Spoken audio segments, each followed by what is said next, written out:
hoy vamos a hablar de... Estamos en la serie de el servicio cristiano. Y le he titulado al mensaje de hoy, ¿seré yo un siervo? El domingo anterior les comenté que era una enseñanza, que yo casi no iba a hablar eran los versículos, la palabra de Dios era la que iba a hablar, y fueron 27 pasajes. Y ustedes leyeron ampliamente muchas cosas que dice la palabra de Dios acerca de lo que es el servicio cristiano. Hoy, la predicación, ¿seré yo un siervo? Primero quiero comenzar con el concepto generalizado de lo que es un siervo. La gente lo asimila con sirviente y generalmente las personas tienen un concepto muy bajo de lo que es un siervo o un sirviente. Por el contrario, nadie quiere ser siervo ni sirviente. Generalmente todos nosotros deseamos ser los presidentes, deseamos ser los ejecutivos, deseamos ser los líderes, deseamos ser las personas famosas, porque no nos llama la atención ser siervos. Todo lo contrario es el concepto bíblico de un siervo. Y el concepto más que todo traído por el Señor Jesús de lo que era un siervo. Yo les dije el domingo anterior que en el Antiguo Testamento y los pactos anteriores al pacto de la gracia traído por el Señor Jesús, quienes se llevaban la bendición de servir en el templo era una sola tribu, la tribu de los levitas, porque servir es una bendición. Servir de ningún punto de vista puede ser una carga, puede ser oneroso, puede ser fastidioso. Si usted ve a un servidor fastidioso, me avisa, porque no está siendo modelo de lo que Jesús enseñó y de lo que Jesús modeló, valga la redundancia. Porque el servir debe ser un placer, porque dijimos la vez anterior, no se le sirve a un hombre ni a un hermano. Cuando usted sirve a un hombre, a un líder, a un pastor, a un hermano, está sirviendo directamente a Dios. Lo explicamos y lo enseñamos el domingo anterior. Solamente usted puede servir a Dios a través del servicio aquí en la tierra, a un hermano, a una persona, a un líder, a un pastor. Amén. Y en el Antiguo Testamento, ¿quiénes se llevaban la bendición de ser servidores en el templo? Solamente los levitas. Ese pacto desaparece y viene el nuevo pacto, el pacto de la gracia. Ahora, ¿quién ahora es el beneficiario de la bendición de servir en el templo? Pues toda la iglesia está llamada a servir dentro de la iglesia. Amén. Veamos Mateo, el Evangelio según San Mateo, capítulo 10 y versículo 45. Dice así la palabra de Dios: porque el Hijo del Hombre no vino para ser servido, sino para servir y para dar su vida en rescate por muchos. Tremenda esta palabra. El Señor Jesús está identificando el meollo, el concepto primario, la razón, el fundamento por lo cual Él vino a la tierra. Y principalmente Él dice, yo no vine para que ustedes me sirvan. Yo vine es para servirlos a ustedes.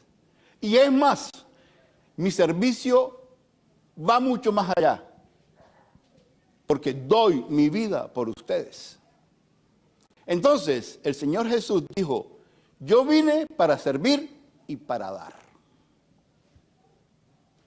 Dos cosas principalmente. para servir y para dar. Ustedes saben que Jesús nos pidió, el apóstol Pablo también lo recalcó, que debemos ser imitadores del Señor. Imitadores. Entonces nosotros como iglesia, al ser servidores, debemos llegar a la iglesia a servir, pero no es tan sencillo el servir, va mucho más allá. El dar en ese servicio, la vida, tu vida la das por ese hermano que tienes al lado.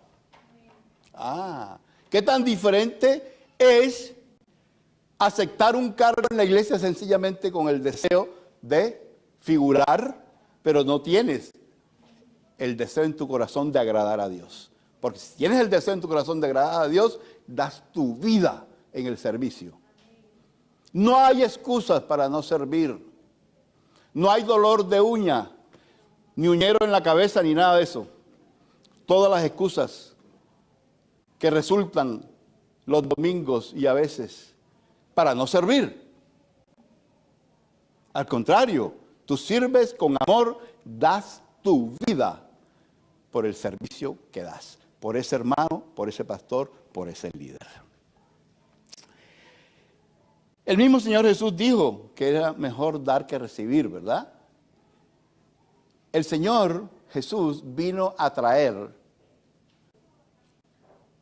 un remesón completo en los conceptos principales de la vida de cualquier persona. Por eso es que Él dijo, habéis oído, ojo por ojo, diente por diente. Pero yo te digo, ¿qué fue lo que dijo? Ama a todo el mundo, ámalo, perdónalo. Y se decía, si alguien te la hace, tú se la devuelves. Y nosotros generalmente decimos, se la devuelvo, pero él tiene que sufrir más de lo que yo sufrí cuando él me la hizo. Y el Señor Jesús cambia totalmente, le da la vuelta a la arepa. Totalmente. Por eso es que el Nuevo Testamento dice, tú quieres tener bendiciones, tienes que renovar tu mente. No puedes seguir pensando en la manera como todo el mundo piensa. Tú como cristiano, yo como cristiano, debemos tener una mente renovada completamente diferente a como piensa el resto del mundo. Amén. Juan, capítulo 3, versículo 16. Muchos eruditos dicen que este es el centro de la Biblia, este pasaje, este versículo. Porque de tal manera amó Dios al mundo que ha dado a su Hijo unigénito, para que todo aquel que en Él cree no se pierda, mas tenga vida eterna. De tal manera amó Dios al mundo. ¿Qué hizo Dios para demostrar el amor? Dio.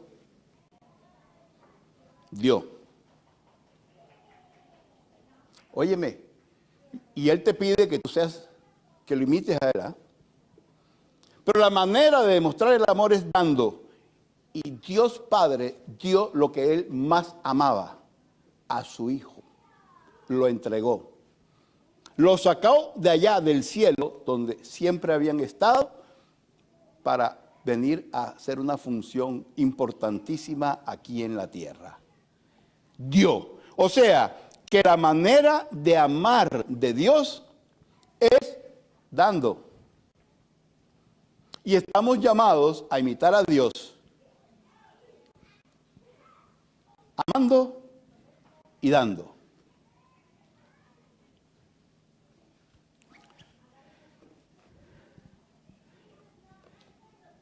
Es más, el mismo Señor Jesús dijo que nadie tiene mayor amor que este, que uno ponga su vida por sus amigos. Aquí nadie va a poner el pecho para entregar su vida por un hermano. No, máteme a mí, que él nos vaya a la silla eléctrica, máteme a mí. Eso no lo hace nadie. Eso nada más lo hizo el Señor Jesús. Pero dar tu vida es dar todo lo que tú puedas hacer para ayudar a un hermano. Eso significa servir. Es todo lo que tú puedas hacer para ayudar a tu hermano. Sacrificarte tú en tus deseos, en tu bienestar, para ayudar a ese hermano que necesita de tu ayuda. Qué diferente es, ¿verdad? Porque el mundo dice, el Señor Jesús dijo, es mejor dar que recibir. Y el mundo dice, no, es mejor que yo reciba. Todo el mundo dice, mejor denme a mí. Para mí es mejor que me den. Para mí es mejor recibir que yo dar. Por eso es que para recibir bendiciones tenemos que cambiar la estructura mental. No podemos seguir pensando como piensa el resto de la gente.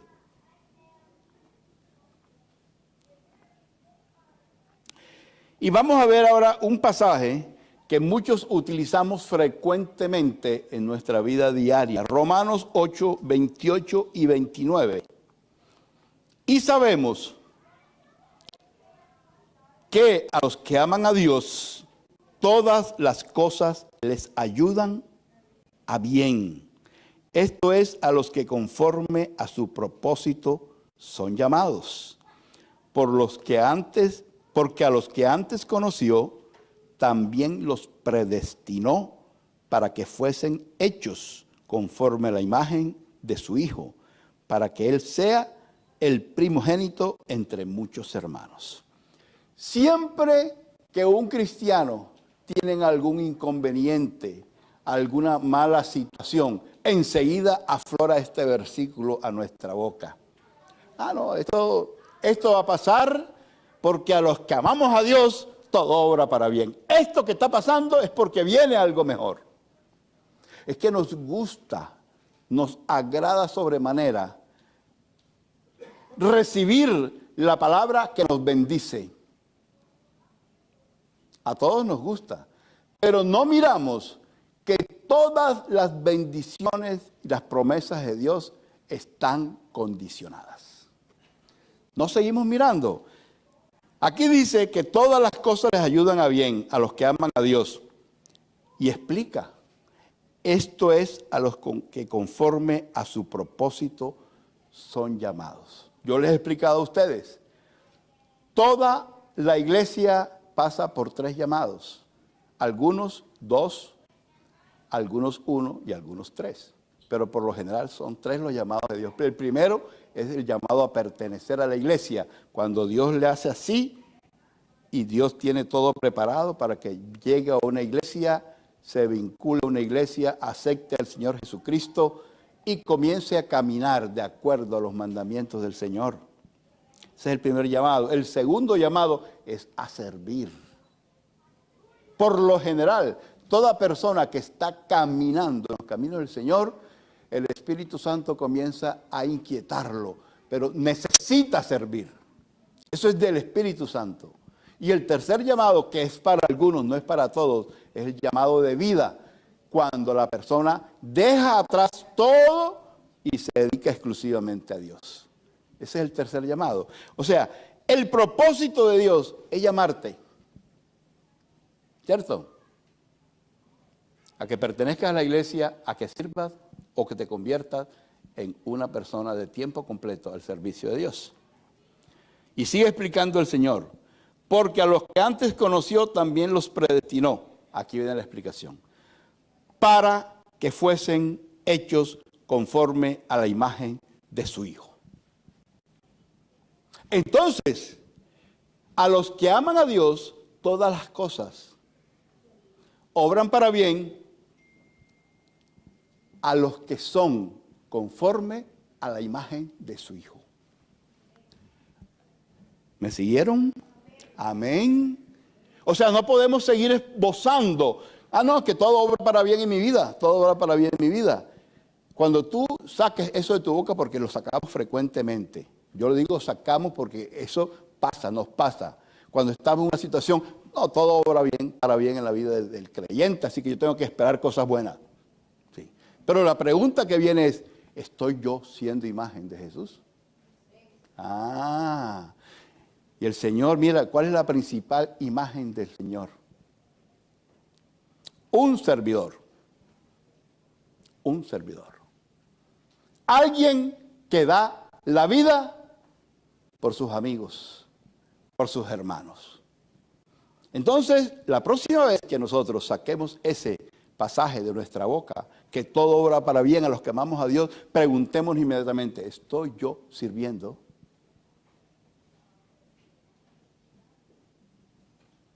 Estoy esforzándome más allá de mi complacencia personal. Sacrifico yo mi estatus de comodidad con tal de ayudar a un hermano, con tal de servir en la iglesia. Amén. ¿Estoy siendo claro? Ok. Muy bien. La meta de Dios es hacernos conforme a la imagen de su Hijo Jesucristo. ¿Qué tan diferente es la tendencia del mundo, verdad? Todo el mundo imita a los famosos. Yo recuerdo en mis años de juventud, que no pasó hace mucho tiempo esto, llegaron los Beatles,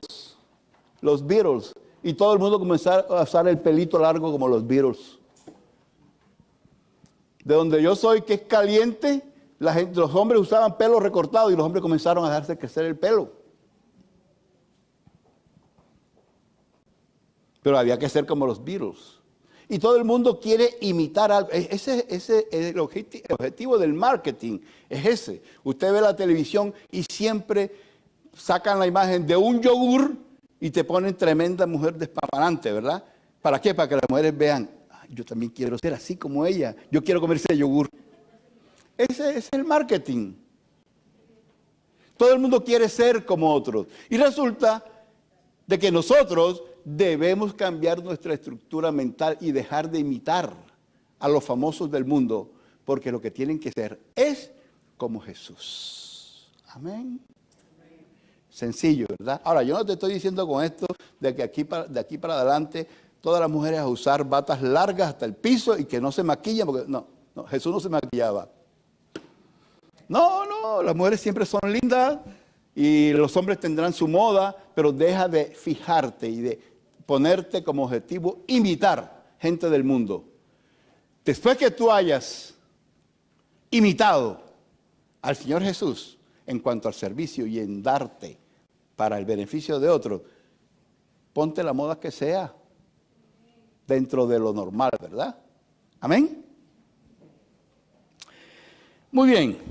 Vamos entonces al pasaje que hoy queremos analizar. Está en Mateo, San Mateo, capítulo 20 y 28. Entonces se le acercó la madre de los hijos de Zebedeo. Ustedes recuerdan quién eran de los 12 apóstoles, quiénes eran los hijos de Zebedeo. Juan y Jacobo eran los hijos de Zebedeo. Y la madre de ellos se le acercó a Jesús con sus hijos, postrándose ante él y pidiéndole algo. Él le dijo, ¿qué quieres? Ella le dijo, ordena que en tu reino se sienten estos dos hijos míos, el uno a tu derecha y el otro a la izquierda. Entonces Jesús respondiendo dijo, no sabéis lo que pedís. ¿Podéis beber del vaso que yo he de beber? ¿Y ser bautizados con el bautismo con que yo soy bautizado? Y ellos le dijeron, podemos. Él les dijo, a la verdad de mi vaso beberéis. Y con el bautismo con que yo soy bautizado, seréis bautizados. Pero el sentaros a mi derecha y a mi izquierda no es mío darlo, sino a aquellos para quienes está preparado por mi Padre. Cuando los 10 oyeron esto, se enojaron contra los 2 hermanos. Entonces Jesús, llamándolos, dijo, ¿sabéis que los gobernantes de las naciones se enseñorean de ellas, y los que son grandes ejercen sobre ella potestad. Mas entre vosotros no será así, sino el que quiera hacerse grande entre vosotros será vuestro servidor. Y el que quiera ser el primero entre vosotros será vuestro siervo. Como el Hijo del Hombre no vino para ser servido, sino para servir y para dar su vida en rescate por muchos. Ustedes entendieron la situación. Estaba Jesús con los 12 apóstoles y la mamá de Zebedeo estaba colada allí. Y se fue con los 2 hijos a pedirle cacao al Señor. Ella quería puestos. Cuando venga tu reino, a mis 2 hijos te voy a pedir que los ponga uno a tu derecha y otro a tu izquierda. O sea, le estaba pidiendo los 2 principales puestos dentro del gobierno que iba a traer el Señor. Yo les quiero recordar que el Señor mencionó, a través del apóstol Pablo, el Señor dijo de que dentro de cada ser humano existen 2 fuerzas que son antagónicas, el bien y el mal. El apóstol Pablo dijo, eso que quiero hacer, el bien que quiero hacer, no lo hago. Y el mal que no quiero hacer, eso hago. 2 fuerzas hay dentro de toda persona. Y una tira para lo bueno y otra tira para lo malo. Y entonces el hombre está así indeciso. ¿Verdad? El hombre es el que tiene que tomar la decisión qué hace. Algunos llaman a eso malo la carne, otros los diablitos, otros la vieja naturaleza, el hombre antiguo, el hombre viejo, el mal. Y el bien es el espíritu que está dentro de nosotros. El nuevo hombre, la criatura, la nueva criatura nacida según Cristo. Eso está en nosotros. Ustedes saben que nuestra vieja naturaleza está en nosotros. Somos renacidos por medio del Espíritu Santo. Lo tenemos el Espíritu Santo de Dios, pero nuestra vieja naturaleza está aquí todavía. Y es una lucha constante que no va a terminar, sino al momento en que mueras o muramos, o al momento en que el Señor venga por nosotros, si es que Él viene y todavía no hemos muerto. Eso se llama en teología la doctrina de la glorificación. Significa que todos nosotros vamos a ser glorificados. Glorificado es que ya no va a haber carne por ningún lado. Ya Satanás no nos puede tentar. Ya el Señor nos llevó a su presencia. Ya estamos exentos del mal. Vivimos en la gloria con el Señor. Esa es la doctrina de la glorificación. Pero mientras tanto, dentro de nosotros está esa lucha constante. Ahora, la madre de Zebedeo, mujer, al fin y al cabo, una persona, un ser humano, que también padecía de lo mismo, ¿verdad? Ella quería sobresalir y quería que sus hijos sobresalieran por encima de todo el mundo. Y se fue a hablarle en secreto al Señor. Obviamente que ahí también había interés personal, ¿verdad? Ella no pidió puesto para ella, pero ella sabía que si 2 hijos estaban en los mejores puestos, ella también iba a estar beneficiada, ¿verdad? Eso es normal. ¿Ok? Son los deseos de poder que estos 2 muchachos querían y la mamá de estos 2 muchachos. Y son los deseos de poder que están en todas las personas, incluso entre los cristianos. Pero vamos a ver qué dice el Señor con respecto a esto. Pero sigamos adelante. Cuando los 10 oyeron esto, se enojaron contra los 2 hermanos. ¿Por qué se enojaron? Lo más indicado, la deducción más lógica, es que ellos también estaban pensando en pedir el puesto. Y dijeron, como decimos de donde yo soy, le pegaron adelante. Le dieron adelante. Significa, se les anticiparon.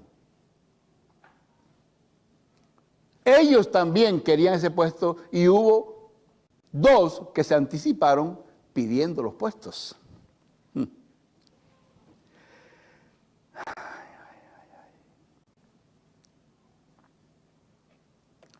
El versículo 25 y 26 dice así: entonces Jesús, llamándolos, ¿a quiénes? A los 12, ¿cierto? Porque fue después de que los 10 manifestaron su enojo, los llamó a los 12. Y comenzó a hablar cosas que de pronto parece que no fuera la respuesta. Dice, sabéis que los gobernantes de las naciones se enseñorean de ellas. ¿Qué tienen que ver los gobernantes de las naciones con esta situación, verdad? Y los que son grandes ejercen sobre ella potestad. Mas entre vosotros no será así. ¿Está claro? Aunque ese deseo está dentro de cualquier cristiano, entre nosotros los cristianos ese deseo no puede ser de esa manera. ¿Ok? Vamos a ver qué dice el Señor acerca de esto. Sino que el que quiera hacerse grande entre vosotros será vuestro servidor. Y el que quiera ser el primero entre vosotros será vuestro siervo. Entonces el Señor dice, no es malo que tú desees ser el presidente de la compañía donde tú trabajas. Eso no es malo. Tener aspiraciones es normal. Lo malo es que utilices zancadillas para brincarte a los demás. O que tú te autopromuevas. O que tú andes mostrando una cara que no tienes delante de las personas que te interesa, que sepan que tú eres de esa forma para que te promuevan. Ustedes no serán así, dice el Señor. No es malo tener aspiraciones, pero ¿sabe qué? Si tú quieres ser el líder, si tú quieres ser el presidente, si quieres tener un lugar de eminencia, sirve a los demás. O sea, el procedimiento bíblico para alcanzar posiciones de eminencia no es a través de zancadillas ni volarse a los demás, no importa cómo. Hundir a los demás para caminar encima de ellos no es el procedimiento bíblico. Al contrario, es servirle a esos que te gustaría en un momento dado hundir. Qué diferente es, ¿verdad?, el concepto bíblico del concepto del mundo.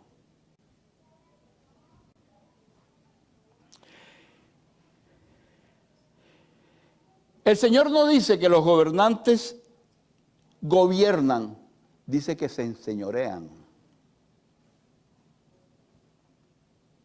Enseñorearse es abusar de la autoridad. Y eso es lo que pasa normalmente en cualquier posición que ocupe una persona que está subiendo de nivel, llega a enseñorearse, llega a abusar de su autoridad. Eso pasa normalmente en el mundo y puede pasar en un cristiano. Pero el cristiano debe retomar su posición de hijo de Dios y poner en práctica las promesas del Señor. Yo tengo que servir para ser el líder. Amén. Una cosa es ser señor y otra cosa es enseñorearse. Los hombres están destinados a ser el señor de su casa, pero no puede enseñorearse de su esposa ni de sus hijos. Enseñorearse es abusar de la autoridad que viene de Dios.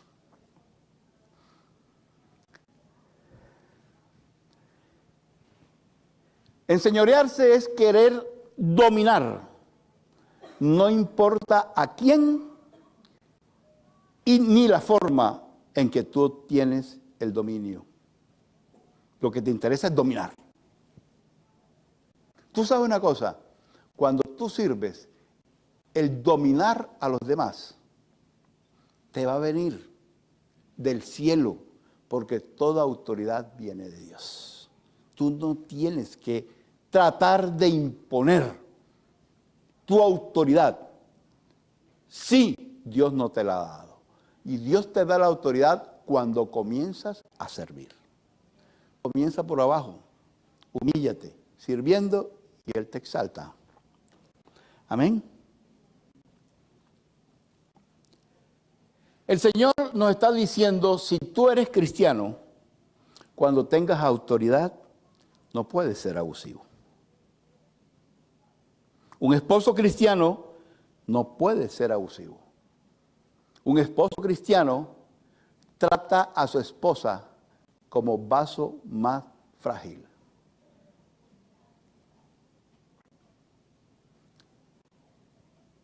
De pronto hay personas que se dicen, ¿por qué yo no he sido exaltado si he servido todo el tiempo? Vale la pena como mirar hacia el interior, hacia nuestra casa. Yo he tratado a mi esposa como vaso más frágil. Yo he dado la vida, mi vida la he dado por ella. O sea, lo que la palabra dice, tú eres el Señor de tu casa. Tú tienes autoridad sobre tu esposa y sobre tus hijos. Pero ¿cómo tratas a tu esposa y a tus hijos?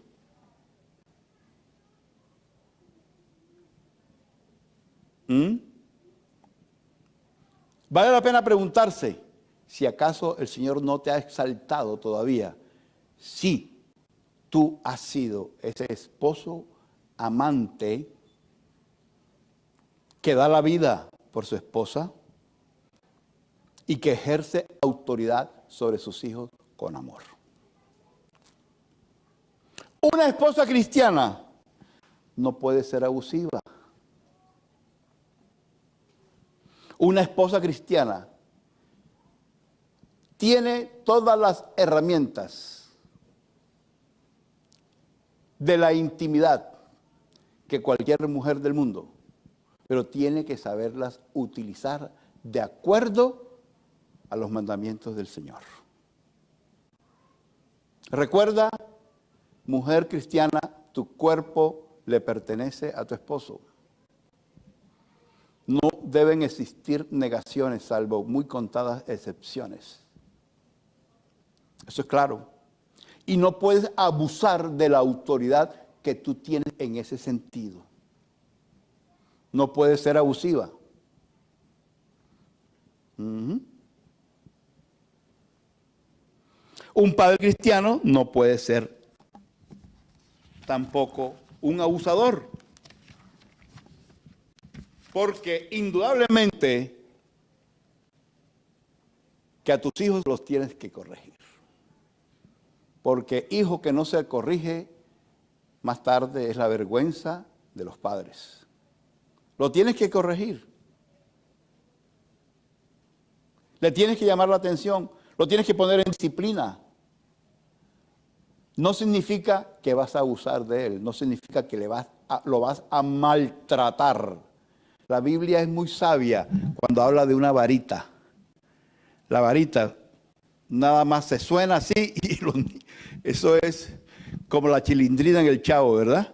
Que el papá la regañaba y salía sobándose la nalga sin el papá haberle pegado. Saca la varita y el niño comienza a obedecer. Pero si nunca le sacas la varita o si nunca le das un cantazo, siempre vas a ver que te puede manipular.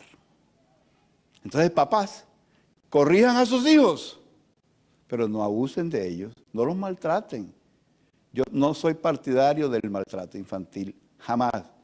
Mis hijos están aquí, me pueden desnegar lo que yo estoy diciendo, pero jamás les pegué. Creo que una vez cada una, a los varones también, pero suficiente, todavía se acuerdan de esa vez, después de muchos años.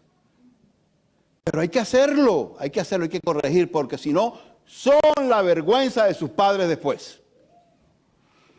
Entonces no puede ser abusivo. No luches en tu puesto de trabajo, en tu iglesia, donde tú estés. No te promuevas a ti mismo. No envidies a aquel hermano que tiene otros dones que tú no tienes. Dios a ti te dio los tuyos. No veas que el hermano predica mejor que tú o que enseña mejor que tú. Tú tienes otras cosas que Dios te dio. No lo envidies, porque los dones vienen de Dios y vienen para que los pongas en el servicio de la iglesia. No te promuevas a ti mismo, más bien espera que sea Dios el que te promueva. No hables bien de ti mismo. Deja que sean otros los que hablen bien de ti. Deja que sea Dios el que hable bien de ti y el que te promueva, el que te exalte. Porque puedes estar seguro que cuando tú te humillas, Dios te exalta. Y si tú te exaltas sin haber pasado por la humillación, entiéndase, sin haber servido a los demás, Dios mismo se va a encargar de humillarte. Dígame algo. Pero es así. Hay que pasar. Ese es el camino del Señor. De lo bajo a lo alto. Ezequiel 21, 26. Así ha dicho Jehová el Señor. Depón la tiara, quita la corona. Esto no será más así. Sea exaltado lo bajo y humillado lo alto. Ese es un decreto de Dios. Lo que está abajo, humillado, Dios lo va a exaltar. Y el que se exaltó, Dios lo va a humillar. Este mismo concepto, esta misma doctrina, está corroborada en el Nuevo Testamento en varias partes. Yo traje un versículo que está en la primera epístola de Pedro, capítulo 5 y versículo 6. Dice, humillaos pues bajo la poderosa mano de Dios, para que Él os exalte cuando fuere tiempo. Cuando tú te humillas, cuando tú sirves, tú no te estás humillando ante el hermano, te estás humillando ante Dios. Es ante Dios. Pero traemos en nuestro interior ese prurito que está por dentro. Yo no me humillo ante nadie. Yo no me rebajo ante nadie.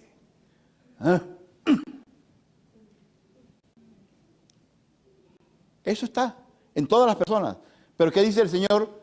Ustedes no pueden ser así.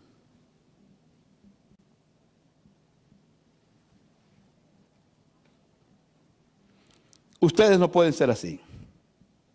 Miren, Dios nunca pondrá en un puesto de liderazgo a ningún hijo que no haya sido primeramente humillado.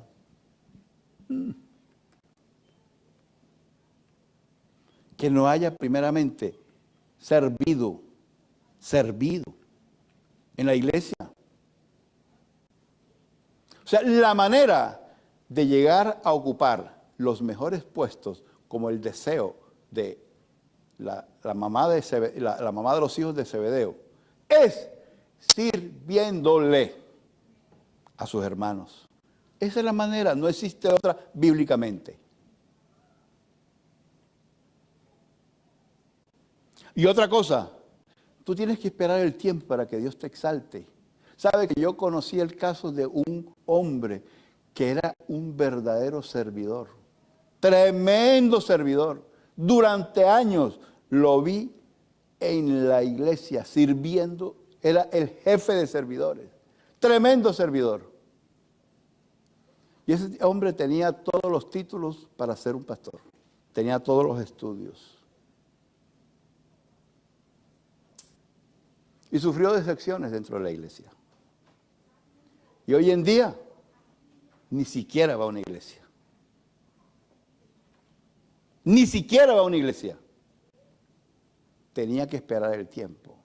Y además, se fue en contra de la palabra de Dios, porque Dios dice, no confíes en ningún hombre, confía en mí. No pongas tus ojos en ningún hombre. De pronto los hombres lo decepcionaron. Sus líderes, sus pastores lo decepcionaron. Y se fue. Se fue para el mundo. No más iglesia, no quiero saber más nada. A mí ese hombre me llegó a decir, es que yo no le creo a ningún pastor. Yo he ido a varias iglesias y lo que los pastores me dicen, por aquí me entra y por aquí me sale, no lo recibo. Tremendo esto, ¿verdad? Espere su tiempo. Ponga sus ojos en el de arriba, no en el pastor, no en el líder. ¿Sabe? Todos los seres humanos tenemos fallas. Todos tenemos fallas. Todos vamos a fallar en un momento, pero ese no es nuestro estilo de vida. Todos vamos a ofender, pero ese no es nuestro estilo de vida. No queremos ofender. Queremos ser cristianos, queremos amar, pero de vez en cuando ofendemos. Y es más, la Biblia dice que ofendemos mucho y todo el tiempo. Eso dice Santiago. Pero ¿sabe qué? No es nuestro estilo de vida. Esa es la vieja naturaleza que todavía está en nosotros. Nosotros no queremos ofender. Nosotros tenemos que cambiar nuestra mente. Las bendiciones del cristiano llegan a nuestra vida cuando transformamos la mente.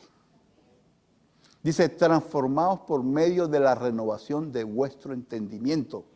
Tenemos que dejar de pensar en base a nuestros sentimientos.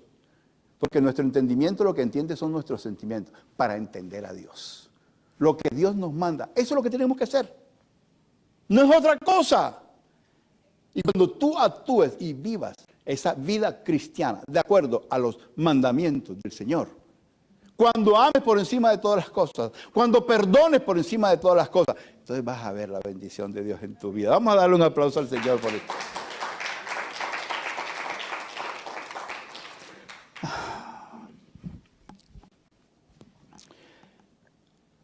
El que busque ser líder sin antes humillarse, Dios mismo lo humillará.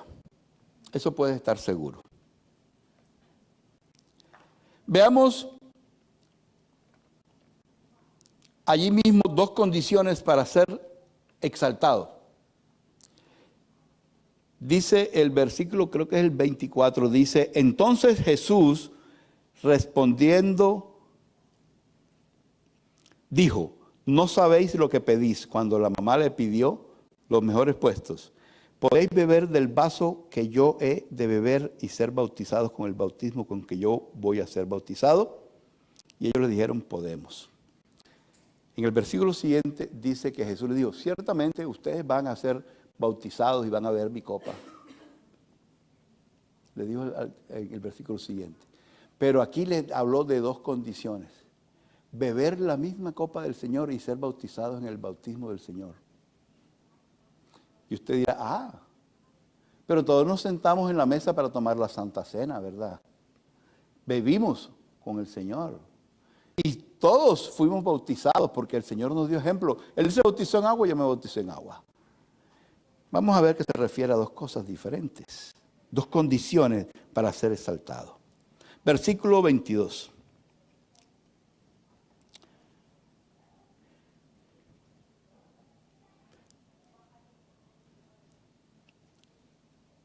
Cuando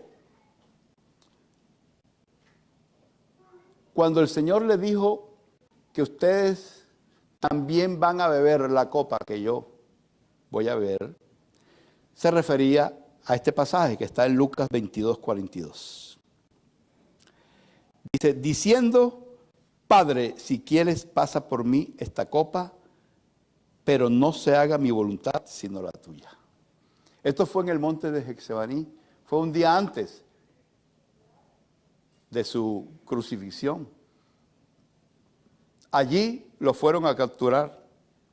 En el monte de Getsemaní, Judas llevó al pelotón de soldados y lo arrestaron al Señor. Y de ahí vino su juicio, el juicio más injusto que se ha hecho en toda la humanidad. Y ya ustedes saben, ¿verdad? Pero el Señor en ese momento, como hombre en su humanidad, estaba desesperado.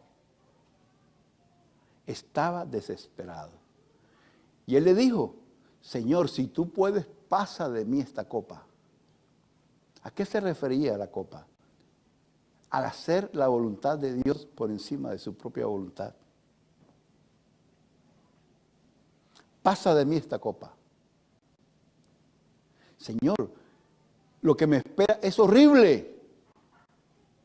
Dice la Escritura que el Señor estaba allí sudando sangre. Así era el sufrimiento que Él tenía, porque Él sabía lo que le esperaba. Sabía la vergüenza que iba a pasar, sabía los azotes, sabía los escupitajos, sabía las bofetadas, sabía la corona de espinas, sabía todo lo que le venía. Y en su humanidad le dijo, Señor, si tú puedes evitar esto, vamos a evitarlo, cambia el plan. Pero hágase tu voluntad, no la mía. Esa es la copa que tiene que tomar todo cristiano que desee ser exaltado.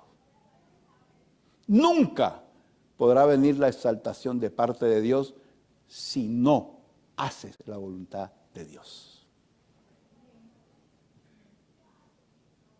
Nunca, nunca. Dios espera que tú te sujetes, que tú mueras a ti mismo, que tú tomes tu cruz y sigas al Señor.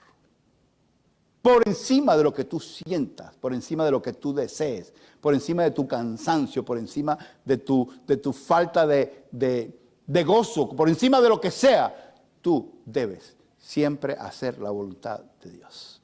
Primera condición para que puedas ser exaltado. Y la segunda, ser bautizados con el bautismo con que yo soy bautizado. ¿Cuál bautismo se refiere a esto? Bautismo, ustedes saben que bautismo significa inmersión. Inmersión. Bautismo no es rocío, como bautizan en unas iglesias, con algo así, o una agüita encima, eso no es bautismo. Bautismo significa inmersión, hay que meterse bajo el agua. Y la aplicación bíblica es que cuando tú te metes bajo el agua, dejas allí el viejo hombre y dejas tus pecados y se levanta, sale de las aguas una nueva criatura. Alguien limpio, limpiado. Ese es el concepto bíblico de bautismo. ¿A qué bautismo se refiere el Señor? ¿En qué fue inmerso el Señor Jesucristo a partir de ese momento? En el dolor, en el sufrimiento. Por culpa, no digamos por culpa, debido a hacer la voluntad de Dios. Debido a hacer la voluntad de Dios, Jesús, Él mismo se fue, se zambulló dentro del dolor y dentro de la humillación. Porque Él no tenía necesidad, siendo el Rey de Reyes, Señor de Señores, no tenía necesidad de humillarse como fue humillado. Son palabras mayores, ¿verdad? ¿Sabe qué? Usted, para ser exaltado, debe dejar de lado sus pretensiones de sangre azul. Sus pretensiones de ser importante en la vida. Humíllese, humíllese. Que el Señor, después que vea tu humillación, te va a poner en esas posiciones que tú deseas ahora. Pero primero, a debajearse, a humillarse delante del Señor. Y Él te va a colocar en esos lugares de preeminencia. Y vas a tener gente orando por ti. Porque la palabra de Dios dice que todos debemos orar por las autoridades que están en eminencia. Y tú, después de ser un siervo, vas a estar en eminencia y van a estar orando por ti. Porque tú eres una autoridad puesta por Dios. Amén. Entonces, tenemos dos condiciones bien claras: servir y dar la vida en el servicio. Obedecer en contra de nuestra voluntad, obedecer a Dios y sufrir por esto. Porque cuando tú haces la voluntad de Dios, hasta te hacen bullying.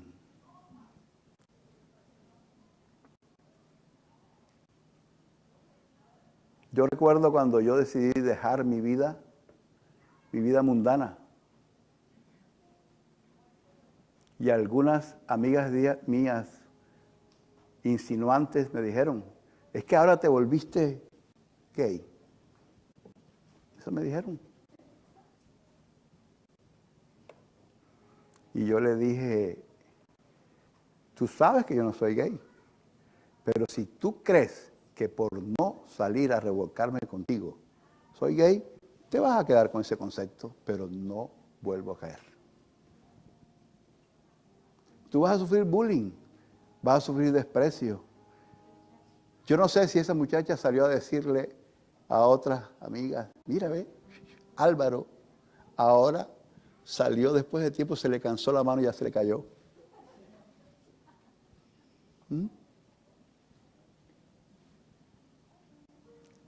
Cuando tú decides hacer la voluntad de Dios, se van a burlar de ti. Y esto lo digo por los jóvenes también.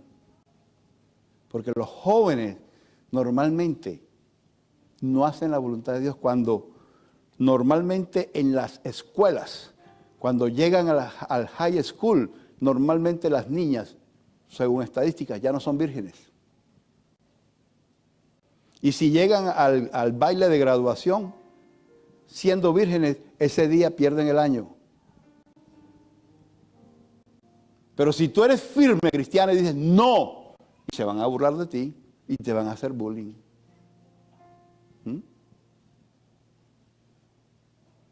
Y cuando en el trabajo alguien se mete contigo y tú, que tienes ganas de imponerle las manos en el nombre de Jesús, dices, no, yo voy a darle más amor. Porque el Señor me dice que si alguien me da en una mejilla, yo le pongo a la otra, voy a darle amor. Voy a darle amor, no importa. Pero, oye, pero tú no te das cuenta de lo que está haciendo contigo. Mira, voy a darle más amor. Voy a cuidarla más. Voy a esmerarme más. Y la gente va a decir, tremenda boba esa. Tremenda boba. Tienes que sufrir humillación por hacer la voluntad de Dios. Tienes que meterte en el bautismo de la humillación. ¿Sabe qué? El Señor Jesús sufrió el dolor más grande que pudo haber recibido el Señor Jesús por obedecer la voluntad del Padre. Aunque Él se lo pidió, pasa de mí esta copa. Pero ¿sabe qué? Cuando Él iba a entregar su espíritu, porque así dice la palabra, Él le dijo, Padre, ¿por qué me has abandonado? ¿Sabe qué? Sufrió el abandono de su padre cuando habían estado toda la eternidad juntos y por un instante él sintió el abandono de su papá. Sumergido en el aislamiento, sumergido en el dolor de la separación de su Padre Celestial, por hacer la voluntad de Dios el Padre. Si Él pudo resistir un dolor tan grande como estar separado de su Padre, aunque fue por un instante, porque después de eso, después de ese bautismo, Él resucitó. Como resucitamos todos cuando nos sumergimos en el dolor con tal de hacer la voluntad de nuestro Padre. Es victoria lo que viene. Es victoria lo que viene. No es el fracaso, es la victoria de Dios, y el que se humilla será exaltado. Viene de parte de Dios para tu vida. Humíllate sirviendo a tus hermanos en la congregación, que a su debido tiempo el Señor te levantará. Vamos a darle un aplauso al Señor.